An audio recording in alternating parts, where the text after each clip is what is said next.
Boa tarde a todos, a todas, os anjos azuis, que são as mães de nós que estamos no espectro autista. Eu sou uma biomédica. Para quem não me conhece, eu sou a doutora Karina Azul. Eu estou no espectro autista. Tá aqui, ó. Estamos hoje aqui falando sobre a conscientização do autismo. E eu sei que tem muita gente que quer me acompanhar, que está a caminho de casa. Então eu vou começar mandando os abraços neste dia tão importante, né? Primeiramente para Jéssica Torresan, que é uma querida, que fez o meu cartãozinho hoje. Jéssica Torresan faz os cartõezinhos, tem as nossas fitinhas. E como somos aqui em 3 autistas, claro que nós prestigiamos a nossa querida Jéssica Torresan.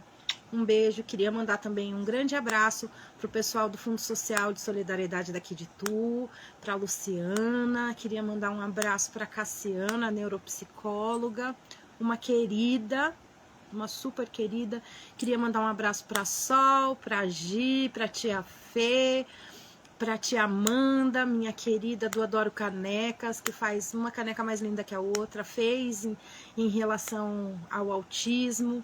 Tem canecas de Páscoa, não é publi, tá, gente? Mas é um agradecimento mesmo em especial a todos os apoiadores aqui dos Mães Atípicas, a Prefeitura de Itu, né, que tem sido grande apoiadora de inclusão social, não só agora em abril, mas desde que assumiu a nova gestão agora em janeiro.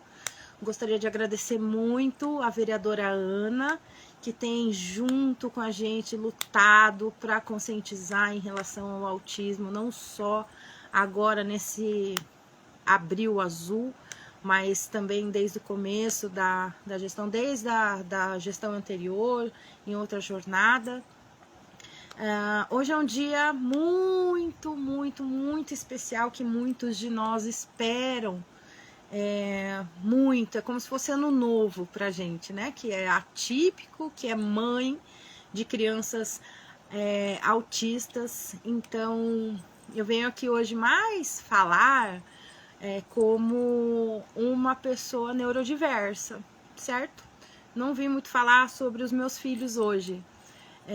Muitos que me conhecem têm ciência de que eu tô no transtorno do espectro autista, que eu sou uma biomédica autista.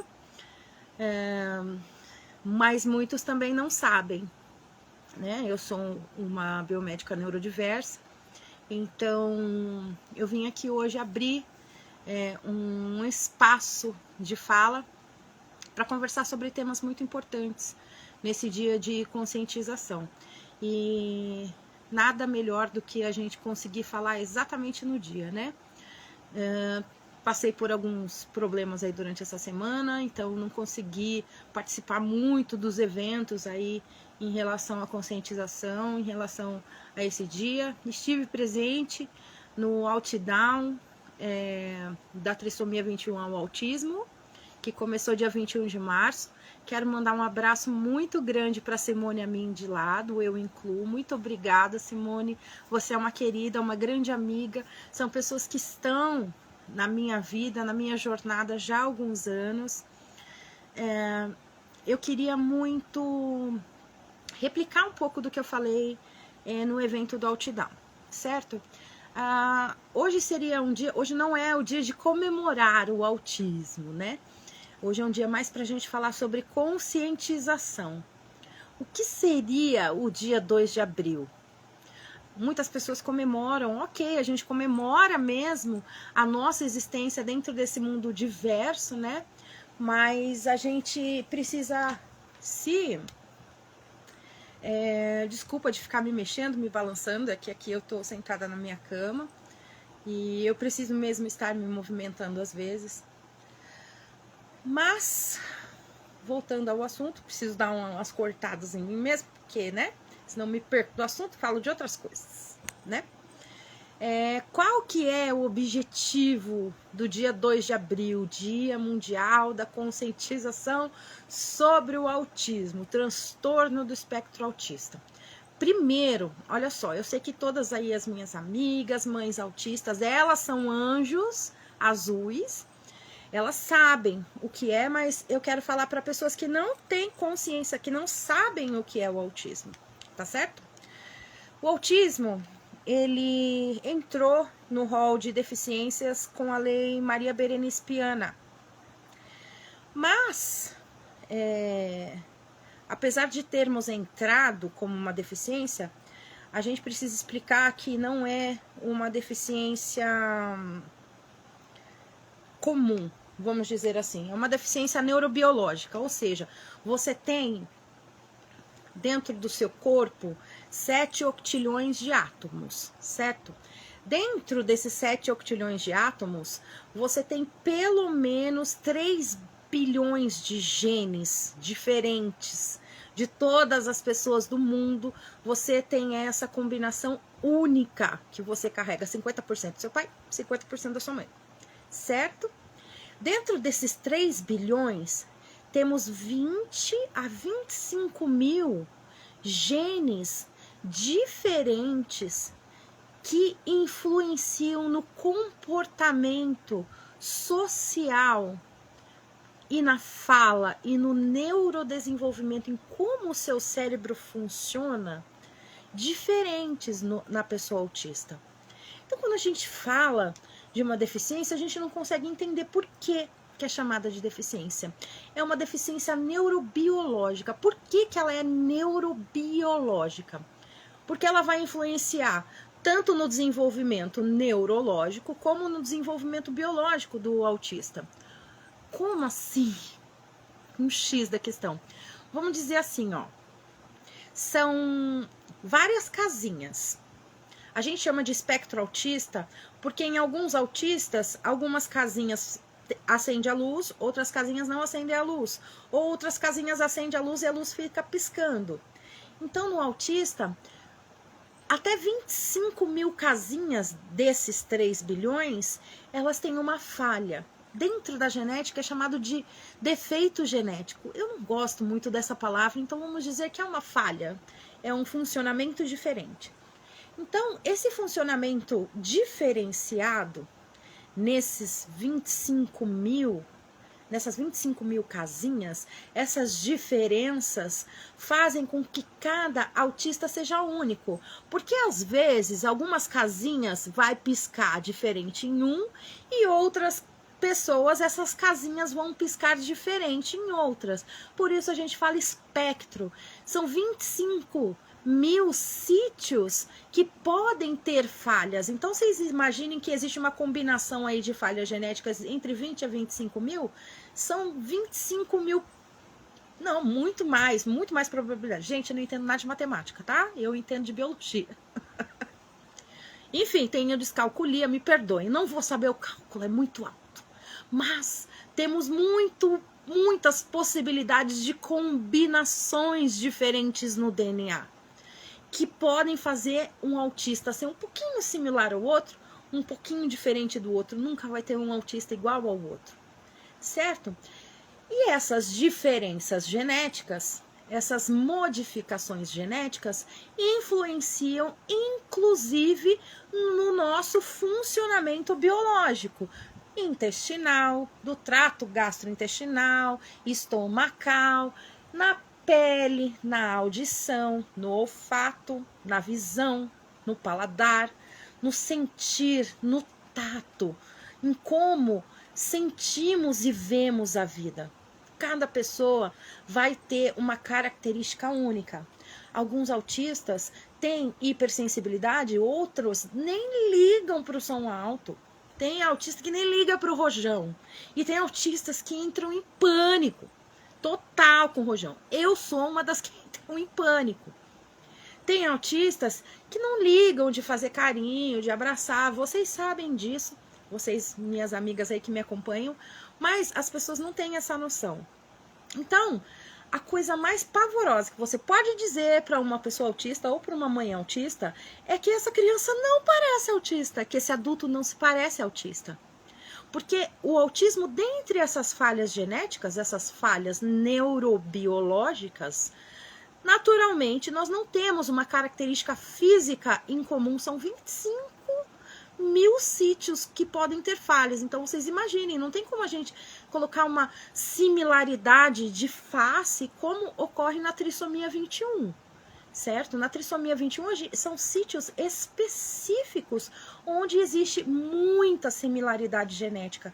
É uma diferença bem diferente em relação ao autismo. Então, assim, podem existir autistas que não são oralizados, mas que conseguem se comunicar por libras, que conseguem se comunicar oralmente, que conseguem se comunicar através da comunicação alternativa, que pode se comunicar de outras maneiras que não seja falando, certo? Dentro dessas falhas neurobiológicas que ocorrem dentro do nosso corpo, de nós que somos autistas, existem uma expressão gênica, né, que pode fazer com que a gente não consiga interagir com as pessoas de uma maneira satisfatória. E esse é o tipo de autismo que é considerado entre o grau 2, entre o nível 2, nível 3 de suporte. E existe quem não consiga se comunicar de nenhuma maneira, que tenha dificuldade completa, tem essa necessidade de suporte. Quanto maior a necessidade de suporte essa pessoa vai ter, maior vai ser o nível, que vai de 1 a 3, certo? Desde o novo DSM, não temos mais e não falamos mais sobre síndrome de Asperger.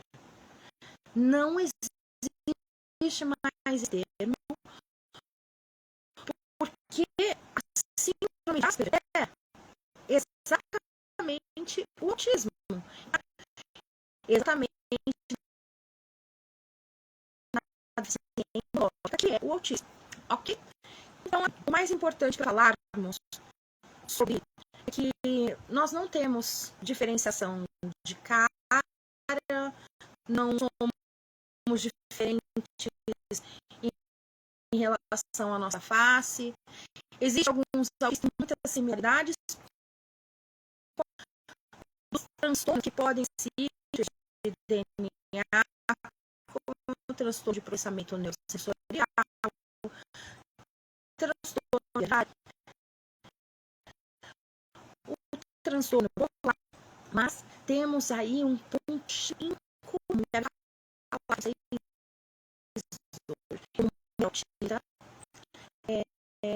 Li muitos estudos e vi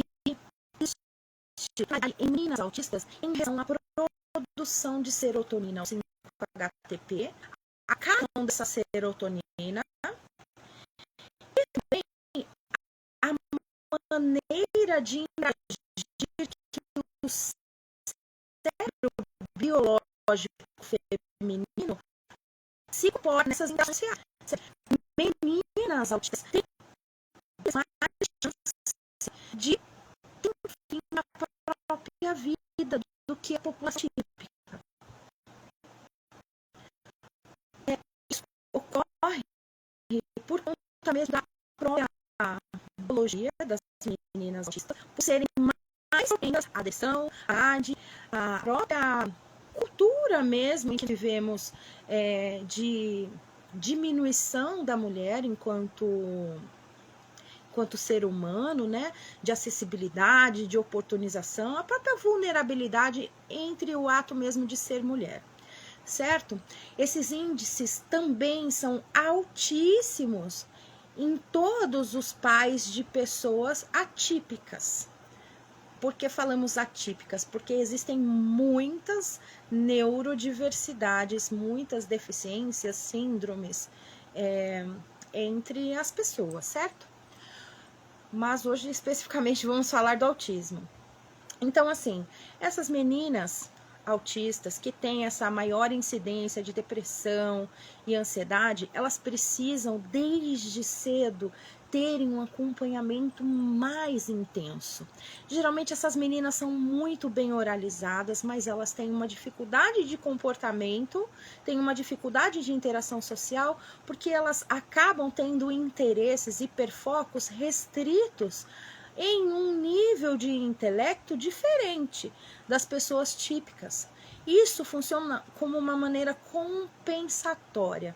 Quando a criança não tem esse comportamento social adequado para a idade, para as faixas etárias, para o desenvolvimento, ela acaba compensando em outras áreas. Então, os autistas, eles têm esses hiperfocos, que também é algo que é muito diferente de vocês serem extremamente disciplinados em algo.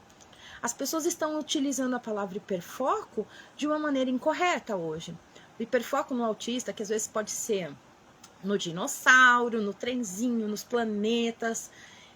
Alguns professores vão saber do que eu estou falando, enfileira carrinho, ou de saber um assunto específico, ele é algo que não é um benefício do autista, porque ele se torna excludente. O autista, ele acaba querendo só falar sobre esse assunto. Então, vocês imaginam que para outras crianças que têm múltiplos interesses, múltiplos conhecimentos, acabam se cansando do excesso de informações, até técnicas especializadas sobre o assunto, e elas acabam sendo excluídas. Então, o hiperfoco no autista, ele não é um benefício mental que nos deram. Ele causa mais exclusão social, porque aí a criança acaba sendo taxada de chata, aquela criança repetitiva, com assuntos restritos. E o ideal é que essa criança tenha, sim, as preferências dela, que essa criança tenha os hiperfocos dela, os desejos dela, as descobertas dela, mas ela também não fique restrita somente aos hiperfocos, que ela tenha também outros assuntos, que ela tenha interação também com outras crianças, que ela consiga se moldar mais como uma massinha em relação ao pensamento do que como uma pecinha de Lego.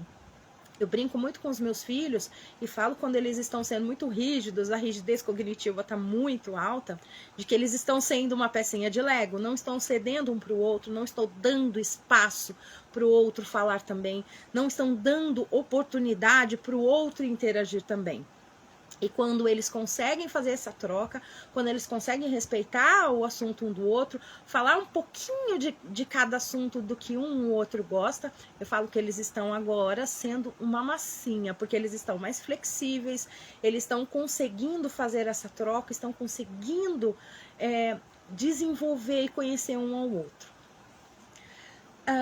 Em relação às meninas, nós temos uma dificuldade muito grande em relação a isso, porque desde pequenininhas nós temos algumas cobranças sociais em relação a gente, de que as meninas às vezes não vão se dedicar tanto aos estudos.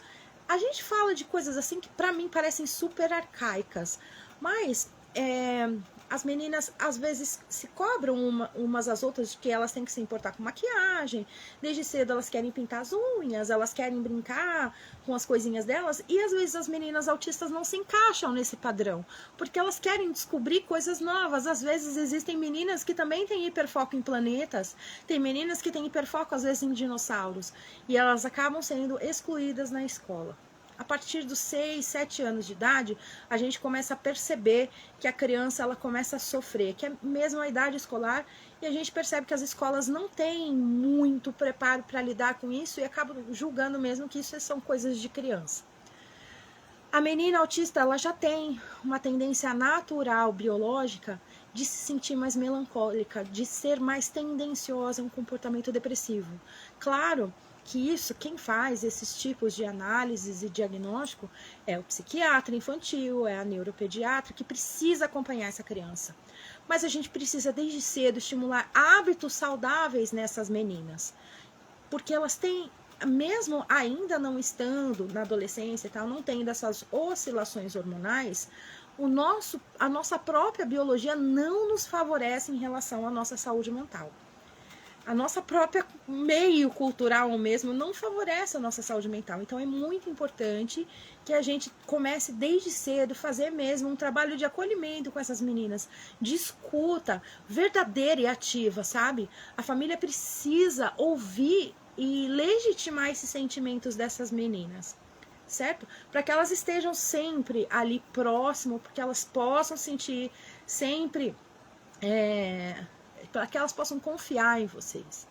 Eu acho que esse é um papel muito importante, não só dos familiares, da família, dos parentes, dos amigos, até dos coleguinhas mesmo de sala, mas um papel da sociedade mesmo, em fazer esse papel mediador da menina, em ajudar, dar subsídio e oportunizar para que ela tenha uma vivência saudável no ambiente escolar, que é uma fase tão importante da vida de um ser humano, que ela precisa ser melhor estruturada, principalmente em pessoas neurodivergentes, em pessoas atípicas, ok? Então, assim, a menina enfrenta essas dificuldades mesmo na infância. Na adolescência, o foco social da criança deixa de ser os pais e passa a ser os amigos. E aí que a gente precisa ter também um cuidado redobrado.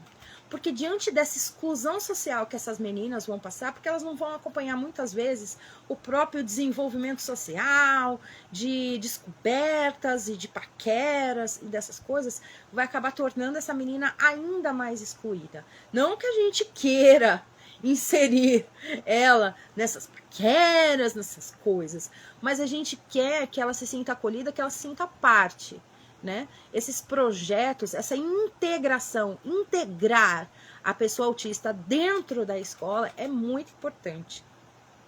Então, a gente precisa, de uma certa maneira, ensinar e dar subsídio para essas meninas autistas, essas pessoas neurodivergentes, para que possam se sentir acolhidas. E quando eu falei no Outdown de que era necessário que a gente tivesse uma rede de apoio feita por e para autistas, era para isso, para que essa troca de saberes a gente conseguisse, de uma certa maneira, dar esse subsídio e falar para elas, olha, é difícil a fase da adolescência, mas vai passar.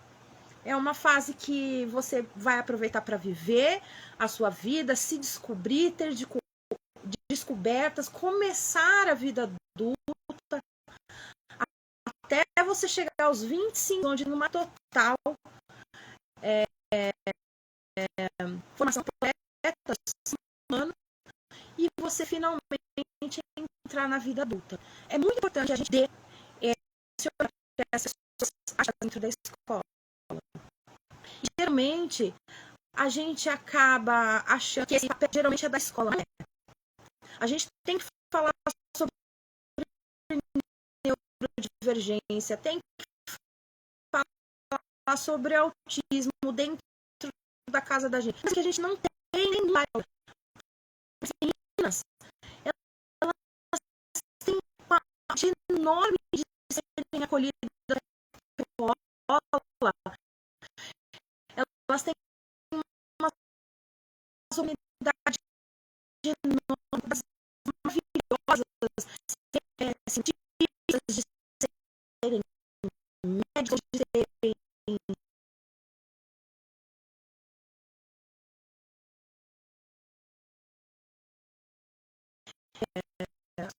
de ser intérpretes, de ser quiserem ser,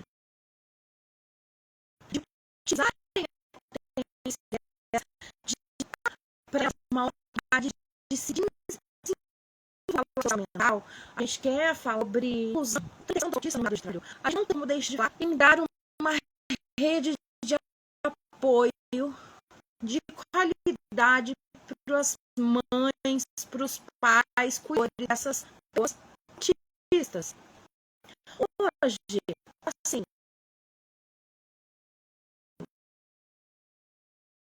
a gente sabe já, de acordo com a ciência, de que os autistas não têm benefícios, de ter graus, não sei,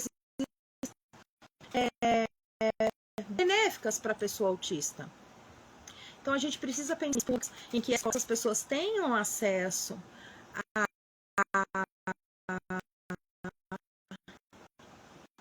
Oi, Viviane, obrigada por me avisar. Parou agora? Avisou?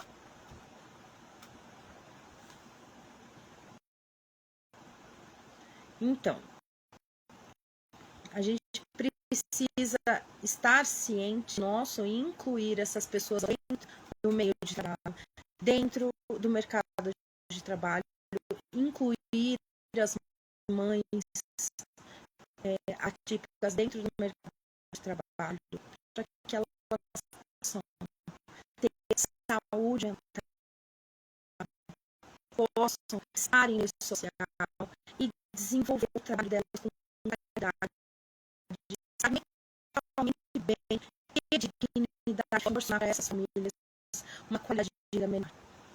O mercado de trabalho inacessível atípicas. O mercado de trabalho é inacessível para a mãe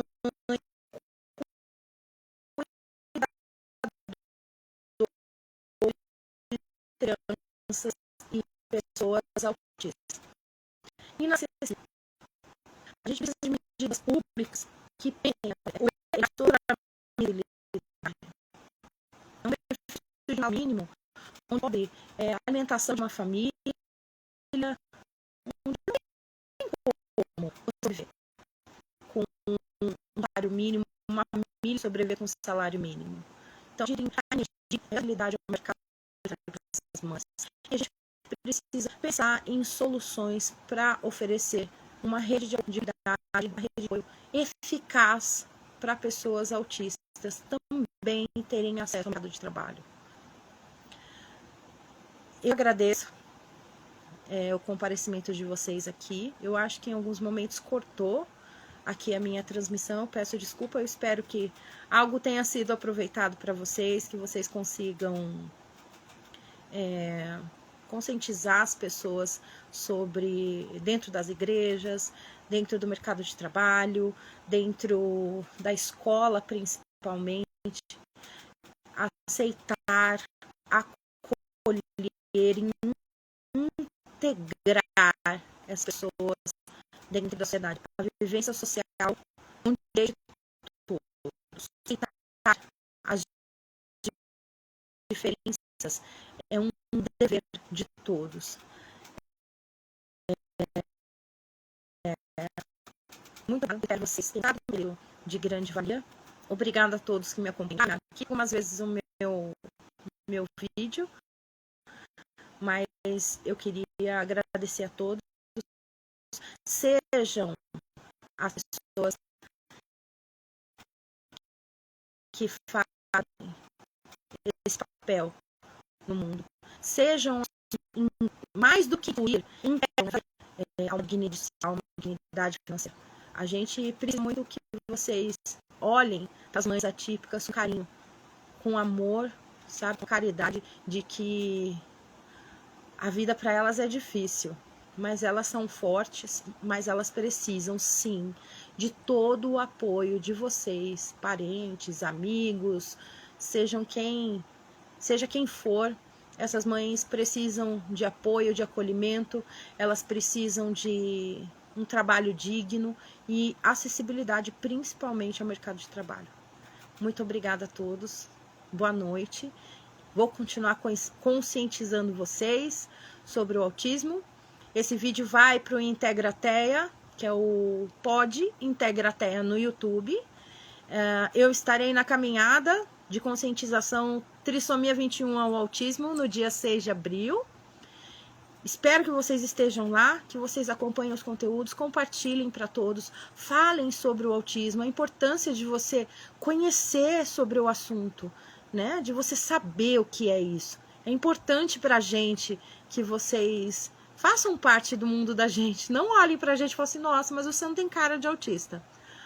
Queridos, boa noite para vocês. Fiquem com Deus, boa semana. Acompanhem os meus conteúdos aqui. Vai ser um abril azul e também de todas as cores. Muito obrigada. Eu tenho muito orgulho de ser biomédica. Tenho muito orgulho de estar no espectro autista e poder falar, dar voz para os meus filhos e para tantas outras pessoas que infelizmente não conseguem se comunicar da maneira que foi muito treinado, mas estou aqui. Um beijo a todos, fiquem com Deus.